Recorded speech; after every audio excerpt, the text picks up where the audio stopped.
Good evening बंधुरा welcome back to my new blog आबार एक नतून भिडियो निये चले एसेछि और देखछो तो घर भर्ती कापड़ कत कापड़ एदिक ओदिक झुलछे जानी भालो लागछे ना किन्तु कि करब बिस्टिर जोन्नो जामा कापड़ एइभाবে शुकोते हच्छे ताई घरेर एई अवस्था।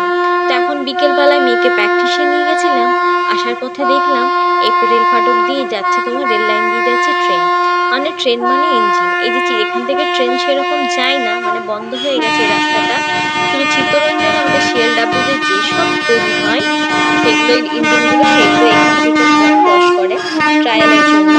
তো আমার বিয়ে হওয়া 8 বছর হয়ে গেল আমি কোনোদিন দেখতে পাইনি সেরকম এই ফার্স্ট আমি আজকে দেখলাম আরেকদিন একটু দেখেছিলাম এই দুবারই আমার দেখা হয়েছে আর ট্রেন এরোপ্লেন চলে গেলে আমাদের সেসব দেখতে এখনও ভালোবাসা আমার মেয়ের সঙ্গে আমিও এখন ওরকম হয়ে গেছি।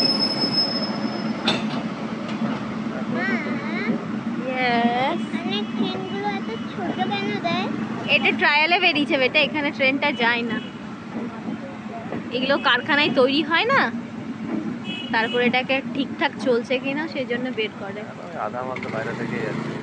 এতক্ষণ হয়তো তোমরা বুঝে গেছো বড়মশাই আজকে ডিউটি যায়নি বাড়িতে আছে কাল থেকে মর্নিং ডিউটি আর ও ঘরে থাকায় মানে আমাকে আরো এক্সট্রা অনেক কিছু রান্না বান্না করা তাই এখন চিকেন নিয়ে চলে আসে আর সব থেকে হাসির কথা হচ্ছে যখন আমরা বাজারে ঢুকি তখন 8টা বেজে গেছে তখন কেউ আর এক্সট্রা করে মাংস কাটতে চায় না তাই 3টে দোকান থেকে অল্প অল্প করে মাংস নিয়েছি প্রথম দোকানে 450 মাংস ফির একটা দোকান থেকে 300 ওর বাবা বল ওইটুকু মাংস তো হবে না পকোড়া খেতে খেতে এখন অনেকটা শেষ হয় ফির আবার একটা দোকান থেকে 500 মতো মাংস নিয়ে নিয়েছে বলিনি আমাদের বাড়িতে মানে 3টে মানুষ হলো খাওয়া দাওয়া আমাদের কিন্তু একদিন ধরে নয় 2-3 দিন ধরে খেতে হয় ভালো জিনিস করলে তোদের ওইটাই বায়না।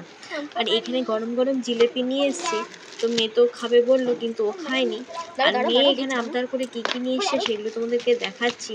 এই সোনপাপড়ির জন্য এতক্ষণ রাগ গাল ফুলিয়ে বসেছিল তো ওইটা কিনে দিলাম তাই ওকে দিয়েছি দেখো ওর জন্য সব খাবার দাবার জিনিস নিয়ে এসছে আর তার সঙ্গে দেখলাম লঙ্কাটাও শেষ হয়ে গেছিলো তাই একটু লঙ্কা আর এখন বাজারে কি সবজির দাম কিছুতে হাত দেওয়া যায় না 100 ক্যাপসিকাম 20 টাকা নিয়েছে জানো তো বন্ধুরা।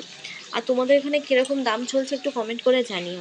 আমার চিলি চিকেনের জন্য দেখো সব ম্যারিনেট করে রেখে দিয়েছি আর একপাশে কিন্তু পকোড়া ভাজা হচ্ছে আজকে তো মনে হচ্ছে রাতটা অনেকটাই হয়ে যাবে খেতে নিতে কারণ ঘরেরও অবস্থা যা হয়ে আছে রান্নাঘর সেগুলো পরিষ্কার করতে হবে আর একপাশে আটাটাও মাখতে বসিয়ে দিয়েছি আর এই পাশে বড়মশাই দেখো আমাকে হেল্প করার জন্য চলে এসেছে কয়েকটা বাসন আমাকে ধুয়ে দিচ্ছে। এখন এত ব্যস্ত হয়ে গেছে এক্সট্রা কাজগুলো করতেই পারছি না এই রান্নাঘরটা অনেক দিন ধরে ভাবছি পরিষ্কার করব কিন্তু হচ্ছে না। এ দেখো চিলি চিকেন রেডি ঘড়ির কাঁটায় এখন 10টা সবাইকে খেতে দিয়ে দিয়েছি আর যেটা এত এক গামলার মতো হয়েছে চিলি চিকেন এটা আজকেও খাবে বড়মশাই সকালে ডিউটিতে নিয়ে যাবে আবার কালকে তো চলো আজকে আবার কিছু ভিডিও শেয়ার করলাম না রাখতে পরের দিন সকালবেলা এখন ঘড়ির কাঁটায় 5:30 আর আমরা বেরিয়ে গেছি এখন মেয়েকে ক্লাসে নিয়ে বড়মশাই 6টা থেকে ডিউটি সে ডিউটি চলে যাবে আর এই ডাবর মোড়ের আমাদের দেখো পিঠাকেরি ফাটকটা আজকে আমরা ফাঁকা পেয়েছি অন্যদিন প্রত্যেকদিন ফাটক পড়ে থাকে আজকে ফার্স্ট টাইম আমরা দেখো এত ফাঁকার মধ্যে যাচ্ছি কোনো ইয়ে নেই সিগন্যাল নেই। আর এই রাস্তাটা দেখতে পাচ্ছ বিআর রোডের রাস্তা এখানে টোল ট্যাক্স নেওয়া হয় কিন্তু রাস্তার তো কী অবস্থা মানে ঘুরতে ভর্তি রাস্তায় জল জমে আছে যখন যে কোনো সময় বিপদ ঘটবে সেটাই আমার বর বলছে দেখো এখানে ট্যাক্স নিচ্ছে কিন্তু এখানে রাস্তার কোনো মেরামতের ব্যবস্থা নেই। এই গল্প করতে করতে আমরা এগিয়ে যাচ্ছি আর সত্যি এদিক থেকে ওদিক 19-20 হলে দুর্ঘটনা ঘটে যাবে এখানে এরকম অবস্থা। আর এই পাশেই রয়েছে আমাদের রূপনারায়ণপুর স্টেশন সেটাও তোমাদেরকে দেখাবো আর এখানে এসে দেখলাম আমি আবার ট্রেন দেখতে পেয়েছি মানে মালগাড়ি সকালবেলায় বেরোলে ওইটা একটা আনন্দ কোথায় ট্রেন দেখবে কোথায় মালগাড়ি দেখবে এই আনন্দ।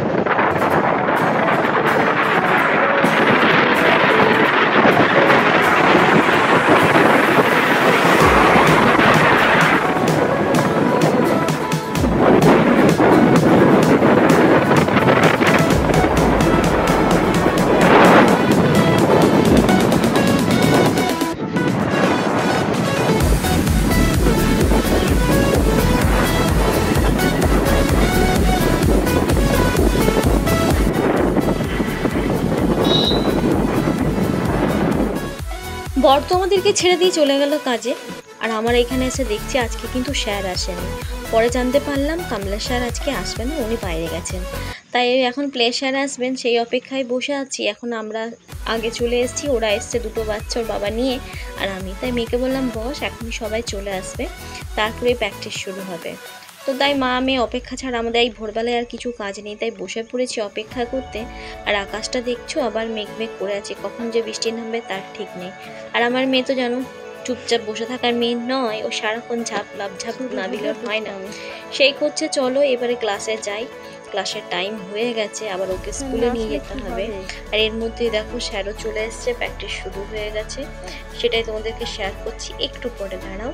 তার মধ্যে আমি ভাবলাম একা রুমটায় বসে আমি কি করবো, তাই একটু গলার হাতে ব্যায়ামগুলো করে নিই। তাই আমি ব্যায়াম করতে বসে গেছি, যে গালে দেখতে পাচ্ছ এক্সট্রা ফ্যাটগুলো বেরিয়ে গেছে, তো সেই জন্য এখন আমি বসে বসে কী করবো, তাই আমি একটু ব্যায়াম করতে বসে গেছি। তো চলো তোমরা সঙ্গে থেকো, ভিডিওটা পুরো দেখো।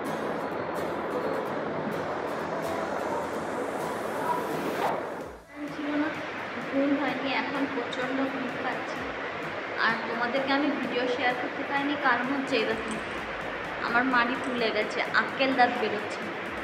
তাই আজকে অনেকটা কমেছে, তাই তোমাদের সঙ্গে কথা বলছি।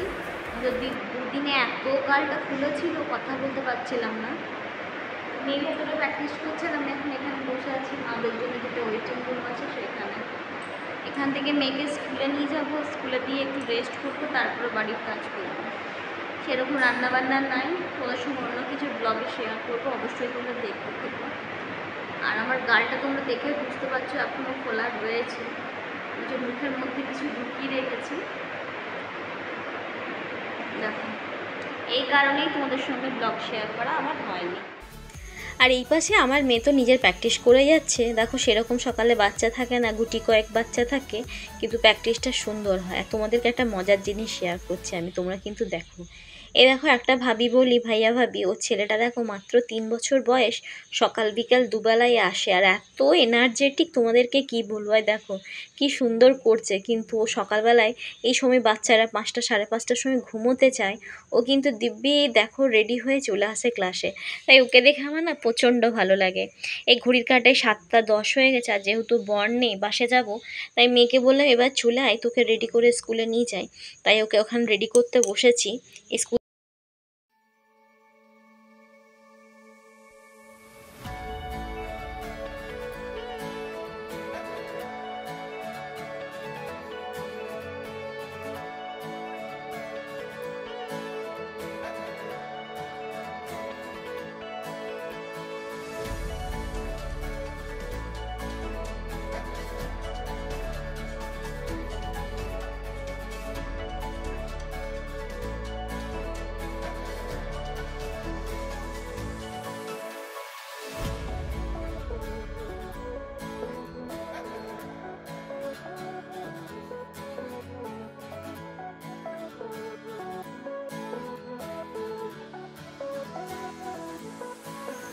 আর আমরা তো বেরিয়ে বাস পেয়ে গেছি, কিন্তু এই বাসের চাপার অভিজ্ঞতা একদমই বাজে। লোকগুলো এত বাজে, একটা কথা বললে শোনে না, আর তা উল্টোপাল্টা কথা বলে, তাই আমার খুব রাগ হয়। তো নেক্সট ডে থেকে মেয়েকে বলেছি এই বাসে আর চাপবো না। এই বাসে 3 দিন চাপা হয়েছে, তার মধ্যে 3 দিনের অভিজ্ঞতা ভালো নেই, তাই অর্ধেক রাস্তায় গিয়ে আমার কিন্তু বাস থেকে নামতে হয়েছে, এত স্লো যাচ্ছে। ওদেরকে বলছিলাম দাদা আমার মেয়ের স্কুলে লেট হয়ে যাবে, একটু তাড়াতাড়ি চলুন। ওনারা কথাই শুনতে চায় না, মানে কি বলে, আমাকে আবার বলছে আগের দিন থেকে এনাকে চাপাবেন না। আমি বললাম আপনাদের পাশে আমি আর চাপবো না। আর এই পাশে দেখো আমি টোটোতে চেপে গেছি, আর আমার মেয়ে এত সকালে উঠেছে, তাই ঘুমিয়ে পড়ছে।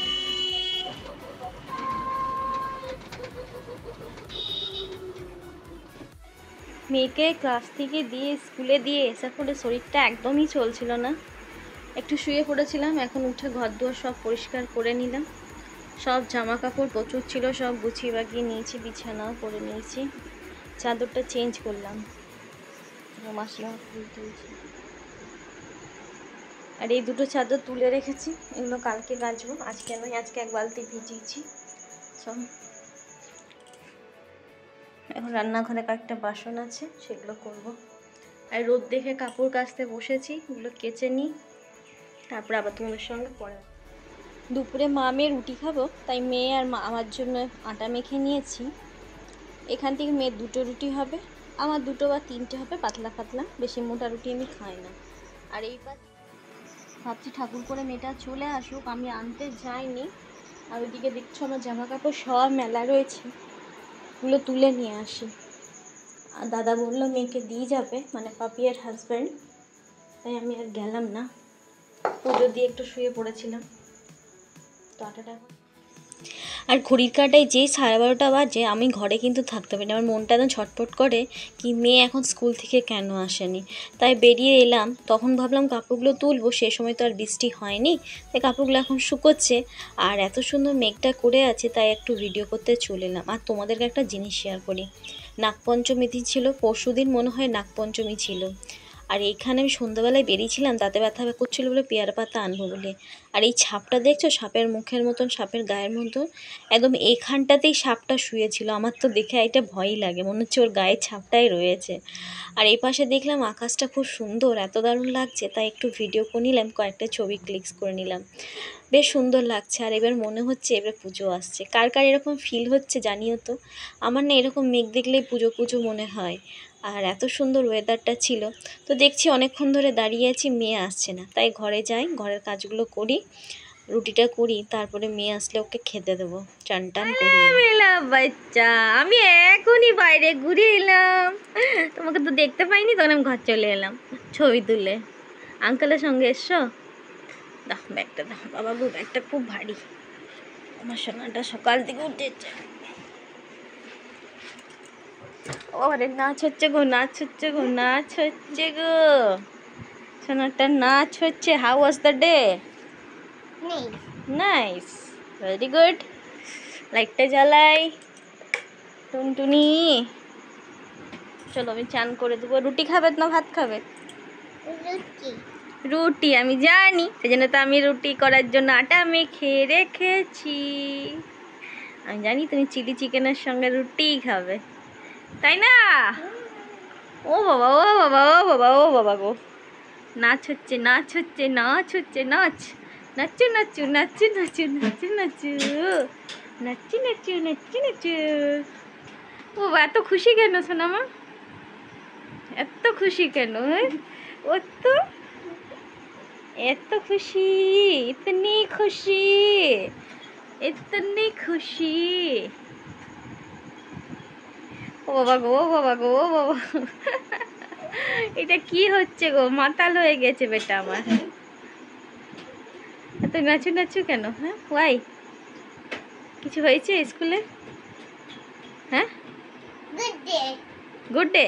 আর আজকে দুপুরে আর কিচ্ছু করব না, এই রুটি করব, তারপরে মামে খেয়ে ঘুম দেব, কারণ আমি সকাল 3:30 থেকে জেগে আছি, কারণ 3টের পর থেকে কারেন্ট ছিল না, তারপরে আমার ঘুম হচ্ছিল না, কারণ সকালে বরের জন্য রান্না করতে হবে, মেয়ের ব্যাগ গুছাতে হবে, সেই সব চক্করে আর ঘুম হয়নি, তাই প্রচণ্ড ঘুম পাচ্ছে বন্ধুরা। আর ভিডিওটা বড় করছি না, এখানেই শেষ করছি। আর আজ থেকে নতুন ভিডিও স্টার্ট করব আজকেই, দেখা হচ্ছে পরের ভিডিও।